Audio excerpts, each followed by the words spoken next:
Okay, so Shapiro reaction. In this reaction, you can see all of you are able to identify this group. This group. This group is known as tosyl group. Tosyl, right?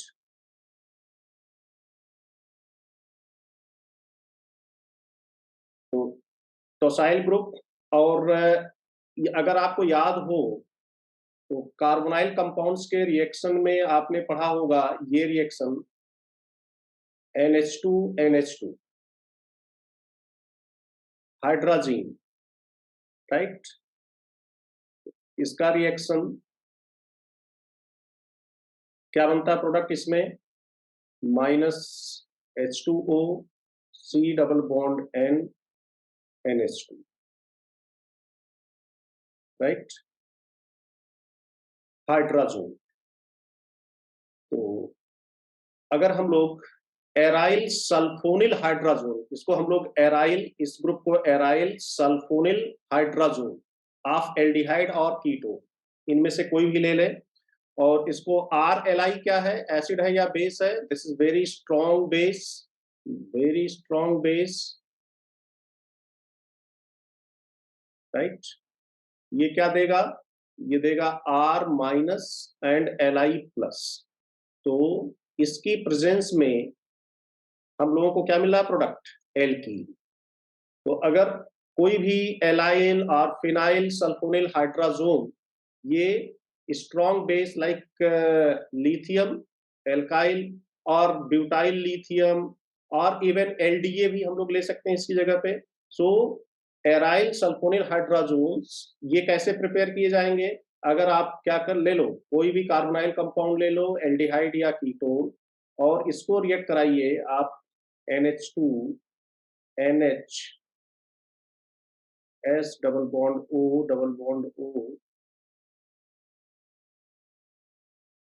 CH3। तो ये group हमारा हो गया टोसाइल group. तो इसको हम लोग कह सकते हैं aryl sulphonyl hydrazine. This is aryl sulphonyl hydrazine on reaction with aldehyde और ketone will produce this compound, and this compound on reaction with strong base like butyl lithium, alkyl lithium, LDA, you will get alkene, right? अब यहाँ पे जो alkyl lithium हम लोगों ने लिया है, इसकी quantity 2 moles minimum, even more than 2 moles की रिक्वायरमेंट होती है अगर हमारा सबस्ट्रेट इस तरीके का। इस तरीके का मतलब क्या है? अगर ये ओपन चेन है और हमारा जो सल्फोनिल हाइड्रोजन है वो इस तरीके का, अगर हम लोग यहाँ पे कुछ मॉडिफिकेशन करते हैं सल्फोनिल हाइड्रोजन में, तो हो सकता है कि इसकी क्वांटिटी मिनिमम 2 मोल जो रिक्वायर्ड है, हो सकता है कि इसकी क्वांटिटी हमें कैटालिटिक अमाउंट में जरूरत पड़े। तो I am making some modification in this substrate, accordingly this requirement of strong base में चेंज। हम लोग डिस्कस करेंगे इसको एंड में। अब आप देखिए ध्यान से इसकी मैकेनिज्म। हमारा ये टोसाइल ग्रुप है, इस नाइट्रोजन के साथ एक हाइड्रोजन है, और यहाँ पर इस C डबल बॉन्ड N के अल्फा कार्बन पर एक हाइड्रोजन। ये दोनों हाइड्रोजन एसिडिक है, ये हाइड्रोजन भी एसिडिक है और ये हाइड्रोजन भी एसिडिक। कभी कभी आप लोग थोड़ा कंफ्यूज हो जाते हैं कि भाई नाइट्रोजन तो हम लोगों ने पढ़ा है कि भाई nitrogen containing compounds organic chemistry में सब बेसिक होते हैं, लेकिन ध्यान रखिएगा अगर आप कंपेयर करें तो अमाइड, इवन अमाइड का भी जो नाइट्रोजन है NH2, इसमें भी एसिडिक कैरेक्टर होता है। इसी तरीके से अगर हम लोग थैलिमाइड ले लें, उसमें भी जो अमाइड ग्रुप है उसका हाइड्रोजन क्या है? एसिडिक। अगर आपने ध्यान दिया हो रिएक्शन हाफमैन ब्रोमामाइड रिएक्शन, इसमें भी इसका एसिडिक नेचर हम लोग देखते हैं। तो इसी तरीके से इसमें भी हम लोग क्या देख रहे हैं? नाइट्रोजन के साथ जो हाइड्रोजन है ये भी एसिडिक है, और यहाँ पर हम लोगों ने जो लिया है वो बहुत ही स्ट्रॉन्ग बेस लिया है, तो डेफिनेटली ये इस हाइड्रोजन को क्या करेगा? अट्रैक्ट करेगा। फिर यहाँ पे कार्बन आयन जनरेट हुआ और यहाँ पर नाइट्रोजन के ऊपर नेगेटिव चार्ज, फिर क्या होगा? ये नेगेटिव चार्ज इधर शिफ्ट होगा, पाई बॉन्ड इधर शिफ्ट होगा, और यहाँ से LITS ये सेपरेट हो जाएगा। तो स्ट्रक्चर क्या बनेगा LiTS का, अगर आप बनाना चाहते हैं तो LiTS ये होगा CH3 double bond O minus Li+। तो LiTS निकल गया हमारा, ये प्रोडक्ट बन गया। अब फिर यहां से N2 रिलीज हो जाएगा, गुड लीविंग ग्रुप, और इस कार्बन पर नेगेटिव चार्ज सॉल्ट के फॉर्म में एग्जिस्ट करेगा। और अब इसको अगर हम लोग वर्कअप कर दें, लास्ट स्टेप वर्कअप, वर्कअप में अगर हम लोग वाटर ले लें तो हमें क्या मिल जाएगा एल्कीन। अगर हम लोग एल्काइल हैलाइड ले लें तो क्या मिल जाएगा सब्स्टिट्यूटेड एल्कीन, सब्स्टिट्यूटेड एल्कीन। अगर आप यहाँ पे DMF ले लें, DMF ले लें तो क्या बन जाएगा CHO ग्रुप लग जाएगा। अगर आप यहाँ पे एल्डिहाइड ले लें, इवन एल्डिहाइड भी हम लोग इलेक्ट्रोफाइल, तो कोई भी हम लोग यहाँ पर इलेक्ट्रोफाइल ले सकते हैं। तो DMF जो है ये क्या प्रोवाइड करता है C डबल बॉन्ड OH+, तो क्या बन जाएगा एल्डिहाइड आपको मिल जाएगा। तो कोई जरूरी नहीं है कि एल्कीन ही हमेशा मिले, depending on the second step workup state electrophile we can get the different variety of products, means alcohol भी बना सकते हैं हम लोग, एल्डिहाइड भी बना सकते हैं, ठीक है। बाकी एल्कीन तो नॉर्मल प्रोडक्ट है ही है इस रिएक्शन का। अब देखिए मैकेनिज्म के बाद हम लोग देखते हैं इसका एप्लीकेशन। तो एक जनरल रिएक्शन मैंने आपको दिखाया है यहाँ पे, ओपन चेन लिया है, open chain aryl sulfonyl hydrazone, two or more equivalent of strong base. Strong base में हम लोग एल्काइल लिथियम, ब्यूटाइल लिथियम या LDA, इनमें से कुछ भी ले सकते हैं।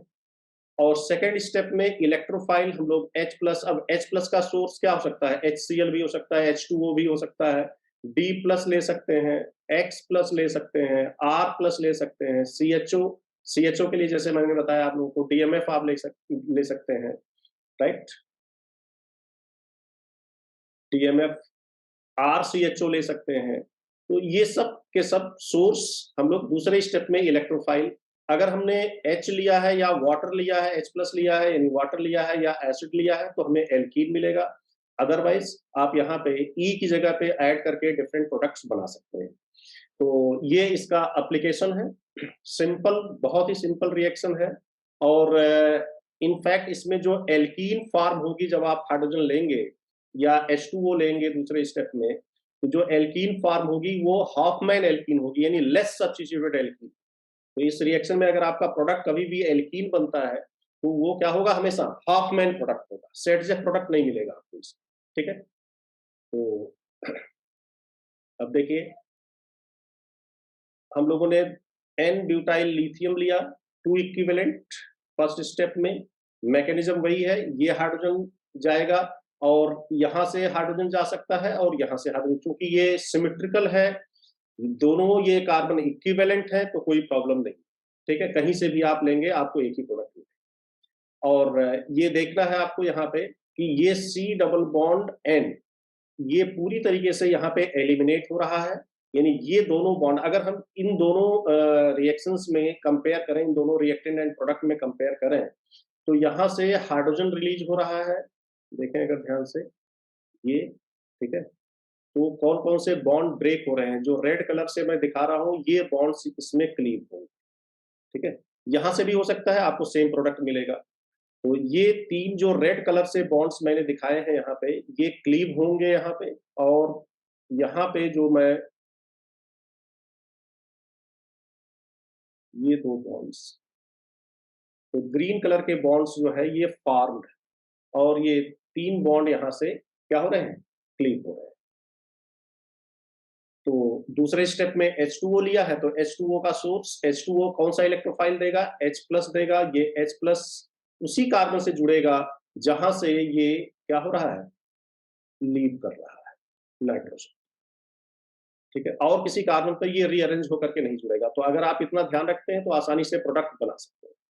अब आप देखिए एन ब्यूटाइल लिथियम लिया हमने, जो भी है यहाँ से हाइड्रोजन लेकर के जाएगा, यहाँ से हाइड्रोजन लेकर के जाएगा, फिर इसके बाद दूसरे स्टेप में HCHO लिया, तो HCHO क्या इलेक्ट्रोफाइल प्रोवाइड करेगा? C double bond O, C double bond O H H। तो यहाँ पर जो इलेक्ट्रोफाइल मिलेगा वो कार्बन एज ए इलेक्ट्रोफाइल मिलेगा। तो ये कार्बन जाकर के जो है क्या होगा, इस कार्बन से जाकर के जुड़ेगा, ठीक है। और इस कार्बन से कार्बन जब जाकर के जुड़ेगा तो क्या बन जाएगा, ये कार्बन हो गया और OH। तो ये मिल जाएगा प्रोडक्ट हमें जब हम लोग दूसरे स्टेप में एल्डिहाइड यूज करेंगे। फॉर्मेल्डिहाइड यूज करेंगे तो प्राइमरी अल्कोहल अनसैचुरेटेड, और अगर हम लोग यहाँ पे और दूसरा कोई एल्डिहाइड यूज करते हैं तो उसी हिसाब से सेकेंडरी अल्कोहल मिल जाएगा। और अगर हम लोग देखें ध्यान से तो ये है एल्फा, ये है बीटा गामा। तो बीटा गामा अनसैचुरेटेड अल्कोहल यहाँ पे फॉर्म। अब इसमें हम लोग देखें n butyl lithium 2 equivalent and DMF। तो DMF में डाइमिथाइल फॉर्मामाइड में हमारा जो इलेक्ट्रोफाइल होगा बच्चों वो ये होगा COH प्लस, ठीक है। तो CHO plus, this is I mean carbocation, formyl carbocation, ये इलेक्ट्रोफाइल होगा, ये आकर के जुड़ेगा। और अगर आप ध्यान से देखें तो ये अल्फा कार्बन होगा इसका, ये बीटा कार्बन होगा। तो अल्फा बीटा अनसैचुरेटेड एल्डिहाइड भी आप इससे बना सकते हैं। तो क्या क्या प्रोडक्ट हम लोग इस रिएक्शन की हेल्प से बना सकते हैं? हम लोग बना सकते हैं एल्कीन, हम लोग बना सकते हैं अल्कोहल, हम लोग बना सकते हैं एल्डिहाइड और कीटोन, एल्डिहाइड और alpha beta unsaturated aldehyde, alpha beta unsaturated. तो अगर आपको याद हो तो कोई ऐसा रिएक्शन आपने पढ़ा है जिसमें अल्फा बीटा अनसैचुरेटेड एल्डिहाइड या कीटोन मिलता है? Aldol reaction. तो एक तरीके से हम लोग इसको as a alternative reaction of aldol भी यूज कर सकते हैं प्रिपरेशन के पॉइंट ऑफ व्यू से, ठीक है। अब देखिए ये एप्लीकेशन सिंपली आपने आइडेंटिफाई कर लिया यहाँ पे, ये हमारा पूरा पूरा लीविंग ग्रुप है, अराइल सल्फोनिल हाइड्राजोन, एंड ये दोनों बॉन्ड ब्रेक होने हैं और एक हाइड्रोजन ब्रेक होना है, वो ये बॉन्ड है, ये हाइड्रोजन बॉन्ड, ठीक है। तो ये 3 बॉन्ड यहां से क्लीव होने वाले हैं और यहां पर इलेक्ट्रोफाइल क्या होगा, ये वाला कार्बन डेल्टा पॉजिटिव, ये कार्बन यहां पर इलेक्ट्रोफाइल होगा और ये जाकर के जुड़ेगा इसके साथ, और ये हाइड्रोजन का बॉन्ड जो है यहाँ पे। तो कौन कौन से बॉन्ड फॉर्म हो रहे हैं इसमें, अगर आप ध्यान से देखें तो एक बॉन्ड ये फॉर्म हो रहा है और ये बन रहा है। तो एक तरीके से हम लोग यहाँ पर कार्बन कार्बन बॉन्ड फॉर्म कर रहे हैं। इसी तरीके से अगर हम लोग इसी मॉलिक्यूल को DMF के साथ और एन ब्यूटाइल लिथियम के साथ करते हैं तो यहाँ पर देखेंगे ये 2 बॉन्ड्स फॉर्म हो रहे हैं, ये बॉन्ड फॉर्म हो रहा है और ये बॉन्ड फॉर्म, और आपको CHO यानी alpha beta, this is alpha, this is beta, alpha beta unsaturated aldehyde. फिर देखिए अगर हम लोग अनसिमेट्रिकल कीटोन ले लें, ये कीटोन देखिए, इस कीटोन का एक अल्फा कार्बन ये है, एक अल्फा कार्बन ये है, दूसरा अल्फा कार्बन ये है, NH2N से रिएक्शन कराया तो इसका हाइड्राजोन बन गया। फिर एल्काइल लिथियम हमने लिया 2 इक्विवेलेंट्स, तो ये अपना सब्स्टिट्यूटेड एलिमिनेटेड प्रोडक्ट बनाएगा। क्या बनेगा यहाँ पे प्रोडक्ट, डबल बॉन्ड NHTS, ठीक है। अब यहां पर भी हाइड्रोजन है और यहां पर भी हाइड्रोजन है,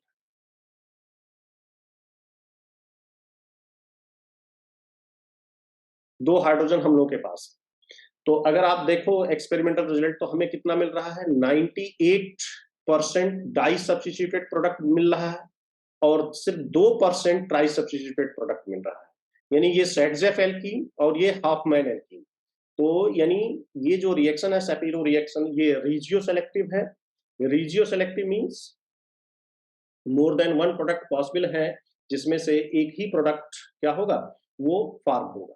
अगर आप ध्यान से देखें तो ये रिएक्शन क्या इंडिकेट कर रहा है, ये रिएक्शन ये इंडिकेट कर रहा है कि इसमें कोई क्लियर कट इनोलेट नहीं बन रहा। अगर इनोलेट बन रहा होता तो ये इनोलेट यानी मोर सब्स्टिट्यूटेड इनोलेट ये ज्यादा स्टेबल बनता।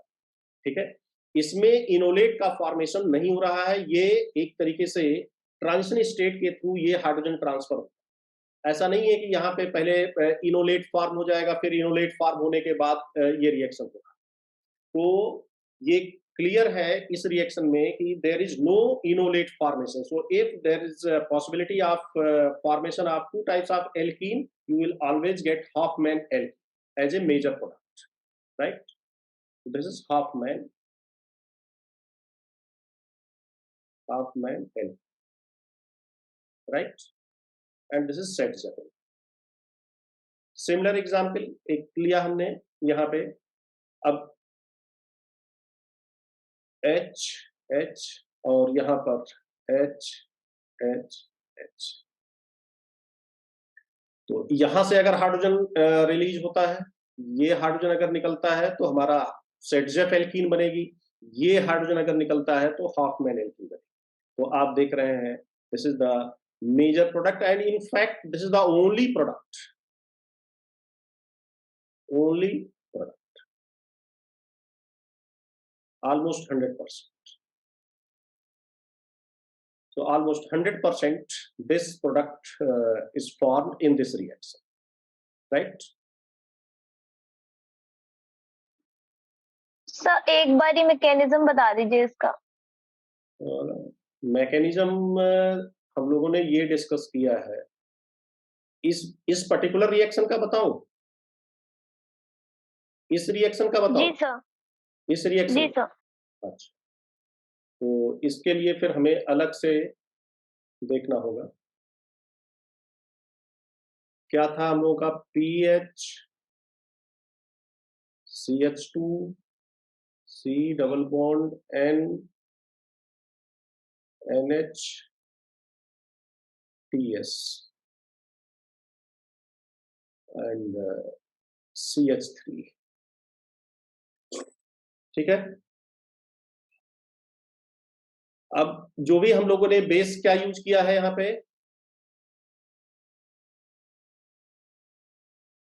N butyl lithium. तो एन ब्यूटाइल लिथियम, इसके पास कहाँ कहाँ चांसेस है, कहाँ कहाँ से ये हाइड्रोजन ले सकता है? यहां से ले सकता है हाइड्रोजन, ये हाइड्रोजन ले सकता है, और कहां से ले सकता है, यहां से भी ले सकता है। ठीक है, तो एन ब्यूटाइल लिथियम के लिए कहां से ये तो हाइड्रोजन ये लेगा ही लेगा यहां से,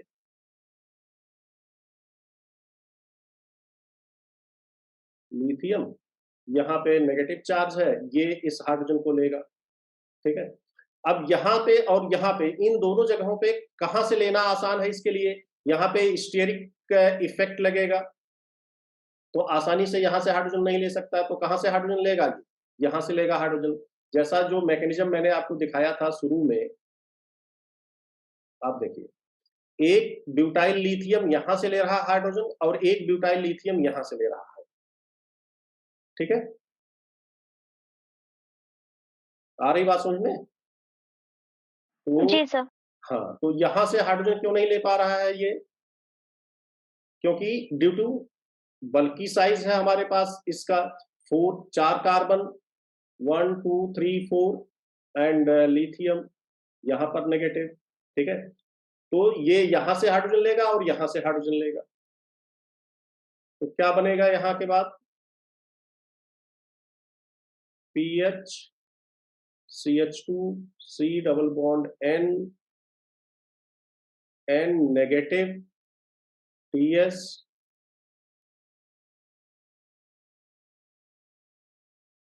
CH2 नेगेटिव और Li। अब क्या होगा अगले स्टेप में, LITS निकल जाएगा, LITS ये निकल जाएगा,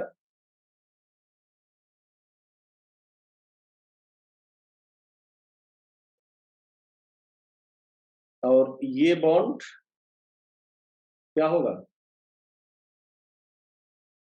यहां पे आएगा, ये बॉन्ड यहां पे आएगा, तो क्या बन जाएगा, PH CH2 C single bond N triple bond N double bond CH2।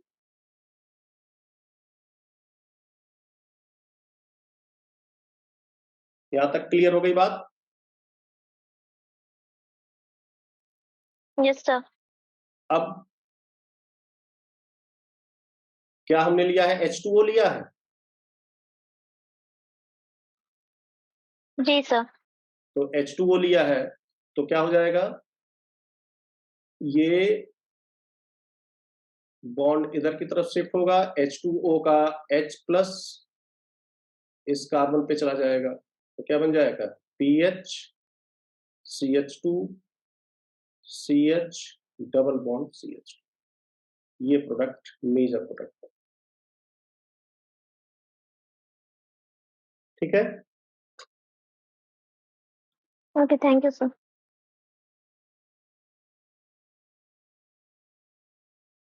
अब देखिए एक ऐसा रिएक्शन मैंने लिया है, सेपिरो रिएक्शन का एक ऐसा एग्जांपल जिसमें कैटालिटिक अमाउंट में हमें बेस की जरूरत है, और इनफैक्ट लास्ट में ये बेस रीजनरेट भी हो जा रहा है।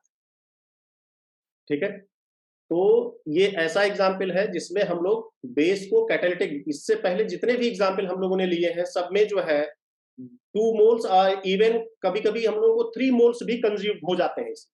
ठीक है, उसका रीजन ये है कि इसके जो हम लोगों का टोसाइल ग्रुप है, टोसाइल ग्रुप जो हम लोगों ने लिया है, इस टोसाइल ग्रुप के अल्फा कार्बन पर भी, इस आर्थो पोजीशन पर यहां पर भी लिथियम आकर के ऐड हो जाता है, तो कभी कभी हमें 3 मोल्स इवन स्ट्रॉन्ग बेस की जरूरत पड़ती है। ठीक है, लेकिन ये ऐसा एग्जाम्पल है जिसमें जो है आपको सिर्फ एक ही मोल LDA की जरूरत पड़ेगी, और फाइनली वो एंड लास्ट में वो रीजनरेट भी हो जाएगा। तो देखिए अब की बार हम लोगों ने साइक्लिक इस तरीके का स्ट्रक्चर लिया है, ऐसा नाइट्रोजन लिया है जिसके पास हाइड्रोजन ही ना। ठीक है, तो ऐसी सिचुएशन में LDA लिया, LDA ने इस हाइड्रोजन को लिया, यहाँ पे जनरेट हुआ नेगेटिव चार्ज, फिर लिथियम जो है, सिंगल लिथियम नाइट्रोजन और इस कार्बन दोनों के साथ इस तरीके से ट्रांजिशन स्टेट बनाता है, और ये जो ट्रांजिशन स्टेट है ये सिस ट्रांजिशन स्टेट है। तो एक तरीके से इस एग्जाम्पल में हम लोग दो चीजें प्रूव करने की कोशिश कर रहे हैं। क्या, पहला तो बेस जो है यहां पर हम लोग कैटालिटिक अमाउंट में ले रहे हैं, कैटालिटिक अमाउंट, बाद में वो भी जनरेट हो रहा है। दूसरा, ये रिएक्शन स्टीरियो सेलेक्टिव भी है,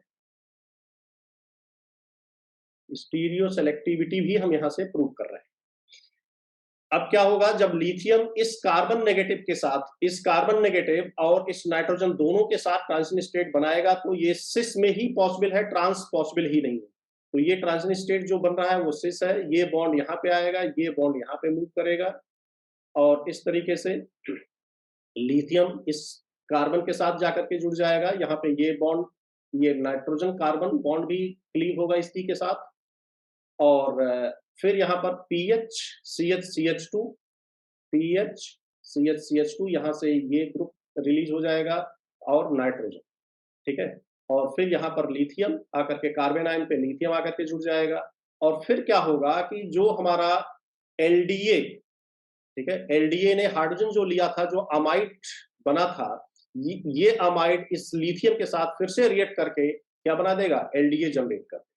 तो इस तरीके से हमारा ये रिएक्शन क्या हो जाएगा, जो कैटलिस्ट है वो फिर से रीजनरेट हो रहा है, और प्रोडक्ट हमारा क्या बन रहा है, सिस एल्कीन, क्या बन रहा है, सिस एल्कीन। तो ये रिएक्शन स्टीरियो सेलेक्टिव भी हो गया, और उसके साथ साथ कैटालिटिक सेपेरो रिएक्शन हम लोग इसको कह सकते हैं। क्योंकि यहाँ पे जो बेस यूज हो रहा है वो कैटालिटिक अमाउंट में यूज है, ठीक है। Now the next rearrangement is Paraski rearrangement. So this is a kind of base induced conversion of alpha halocarbonyl compound to the carboxylate, and if the starting compound is cyclic ketone, अगर मान लेते हैं cyclic है हमारा ketone alpha hello ketone, तो ring contraction हो जाएगा, यानी इसके केस में 6 मेंबर से 5 मेंबर या 5 मेंबर से 4 मेंबर रिंग बन जाए। तो एक simple representation, alpha hello ketone, alpha hello ketone base induced followed by acid workup, तो आपको कार्बोक्सिलिक एसिड मिल जाएगा, ठीक है। अब देखिए ये मैकेनिज्म मैंने दिखाया है यहाँ पे, ये जो रेड कलर से दिखाया है ये कार्बन 14 ले लिया है मैंने, आइसोटोपिक लेबलिंग। यहाँ पे क्या होगा, बेस इस कार्बोनाइल ग्रुप के अल्फा कार्बन का जो हाइड्रोजन है उसको एब्स्ट्रैक्ट करेगा और इनोलेट बनाएगा। इसमें क्या बन रहा है, इनोलेट। फिर ब्रोमीन Br माइनस यहां से निकलेगा, माइनस Br माइनस, तो ऑक्सा एलाइल एनायन यहाँ पे फॉर्म हो रहा है, यहां से यहां तक ये क्या होगा, डीलोकलाइजेशन में रहेगा। फिर क्या हो जाएगा, 3 मेंबर रिंग बन जाएगी इससे इसके बीच में यहाँ पे। तो ये फेरेस्की रीअरेंजमेंट के हमारे पास बहुत सारी मैकेनिज्म्स हैं, प्रपोज्ड मैकेनिज्म। मैंने जो यहाँ पे लिखा है ये बेस्ट एंड एक्सेप्टेड मैकेनिज्म है फेरेस्की रीअरेंजमेंट, जिसमें ऑक्साइलाइल एनायन फॉर्म हो रहा है और इसके बाद फिर ये 3 मेंबर रिंग, फिर से ये 3 member ring highly strain ring है, कार्बोनाइल ग्रुप भी है, तो ये क्या होगा, इलेक्ट्रोफाइल की तरह बिहेव करेगा। फिर क्या होगा, न्यूक्लियोफाइल अटैक करेगा OH इसके ऊपर। तो अब यहाँ से 2 पॉसिबिलिटीज है कि ये OH इसके ऊपर जब अटैक करता है तो ये बॉन्ड ब्रेक हो, चूंकि दोनों बॉन्ड इक्विवेलेंट है, ये बॉन्ड और ये बॉन्ड दोनों इक्विवेलेंट है, तो कोई भी ब्रेक हो सकता है। तो इस रास्ते में मैंने ये वाला बॉन्ड क्लीव करके दिखाया है, यहाँ पे नेगेटिव चार्ज आएगा, फिर प्रोटॉन ट्रांसफर होगा इस स्टेप में, इटसेल्फ प्रोटॉन ट्रांसफर हो जाएगा, प्रोटॉन ट्रांसफर, और प्रोटॉन ट्रांसफर होने के बाद ये कार्बोक्सिलेट आयन और एसिड वर्कअप के बाद हमें ये फ्री कार्बोक्सिलिक एसिड मिल जाएगा। अब हम लोग, मैंने यहाँ पे दूसरे पाथ में और करके दूसरे पाथ में इस बॉन्ड को क्लीव कराया है, इस बॉन्ड को जब क्लीव कराया है तो इस तरीके से यहाँ पे नेगेटिव चार्ज आएगा, कार्बन आयन बनेगा, प्रोटॉन ट्रांसफर होगा एसिड वर्कअप में। तो इस तरीके से ये 2 प्रोडक्ट्स हम लोगों को मिलेंगे, ठीक है। अब चूंकि दोनों इक्विवेलेंट है 1:1 के रेशियो में, ये डिफ्रेंशिएट कैसे कर पाया हम लोगों ने कि 2 प्रोडक्ट्स बन रहे हैं, due to the isotopic labelling. तो आइसोटोपिक लेवलिंग से हम लोग ये बता सकते हैं कि इसमें 2 प्रोडक्ट्स क्या होंगे, फॉर्म होंगे, ठीक है।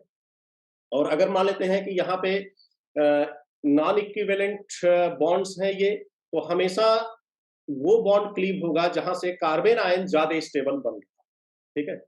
फिर देखिए pseudo Favorskii rearrangement, so this involves the nucleophilic addition to the carbonyl group followed by the breakdown of the tetrahedral intermediate, यानी इसमें टेट्राहेड्रा इंटरमीडिएट बनेगा और वो डायरेक्टली ब्रेक होगा, इसमें oxo allylic anion I mean reaction intermediate नहीं form होगा। ध्यान रखिएगा ये जो ऑक्सो एलाइलिक इंटरमीडिएट है ये ज्विटर आयन, नेगेटिव पॉजिटिव दोनों आयंस इसमें एक ही मॉलिक्यूल में प्रेजेंट है, तो ये ज्विटर आयन यहाँ पे रिएक्शन इंटरमीडिएट है। इसके केस में ऐसा कोई ज्विटर आयन इंटरमीडिएट नहीं फॉर्म होगा।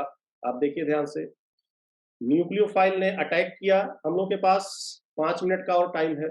न्यूक्लियोफाइल ने अटैक किया, ये बॉन्ड इधर शिफ्ट हुआ, ये टेट्राहेड्रा कार्बन बन गया, जो sp2 था sp3 हो गया यहाँ पे टेट्राहेड्रा कार्बन, और अब ये डायरेक्टली ब्रेक होगा और ब्रेक में असिस्टेंस जो देगा ये एनायन देगा, तो ये इधर शिफ्ट होगा, तो ये 2 नंबर कार्बन जो है कहां से बॉन्ड बना लेगा, 4 नंबर, और साइमल्टेनियसली Br को एलिमिनेट करा दे, Br माइनस।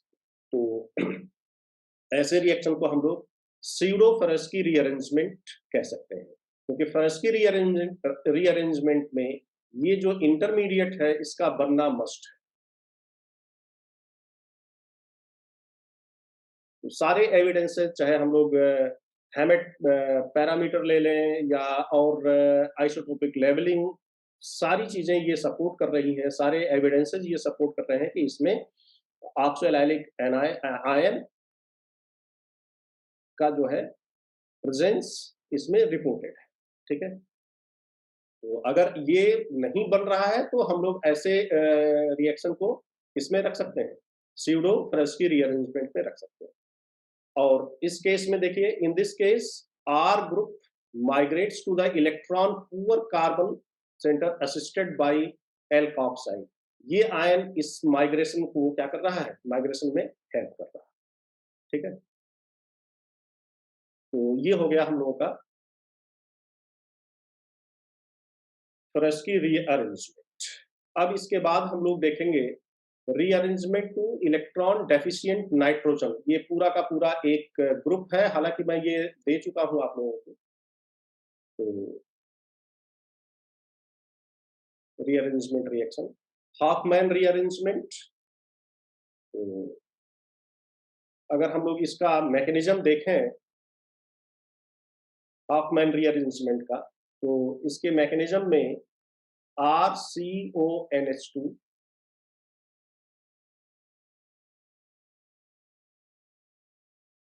पहले स्टेप में एसिड बेस रिएक्शन होता है। इसमें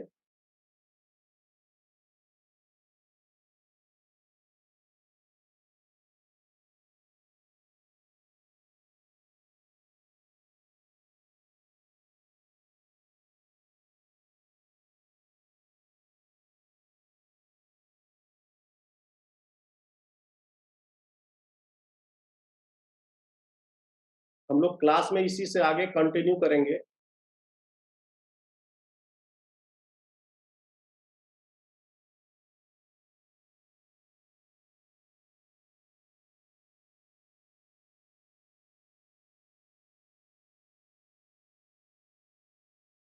फिर Br2,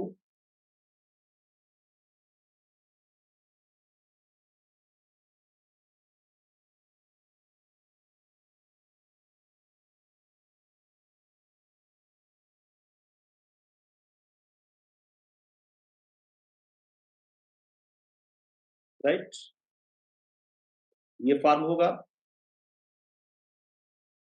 देखिए ये मैकेनिज्म के स्टेप्स यहाँ पे दिए गए हैं। ठीक है, और फिर से जो है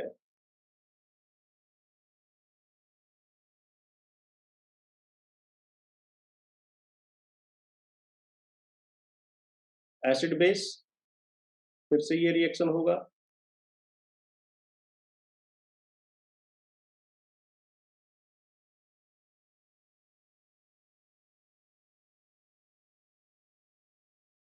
और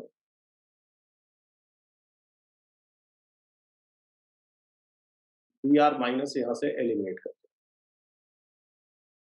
तो क्या बन जाएगा, RC double bond O N2 and 2 4। So this nitrogen has only 6 electrons in the valence shell, so ये नाइट्रीन इंटरमीडिएट, नाइट्रीन इंटरमीडिएट। और एविडेंसेस क्या है, फ्री नाइट्रीन बनने के एविडेंसेस बहुत कम है हम लोगों के पास। इसमें ये होता है कि ये R जो है ये माइग्रेट कर जाता है इसके ऊपर और फिर बनता है alkyl isocyanate, C double bond O double bond N R। तो बेसिकली R माइग्रेट करता है इलेक्ट्रॉन डेफिशिएंट नाइट्रोजन पे। ठीक है, तो जितने भी रिएक्शंस हैं इस सेक्शन में, चाहे वो कर्टियस रीअरेंजमेंट हो, चाहे वो स्मिट रीअरेंजमेंट हो, चाहे वो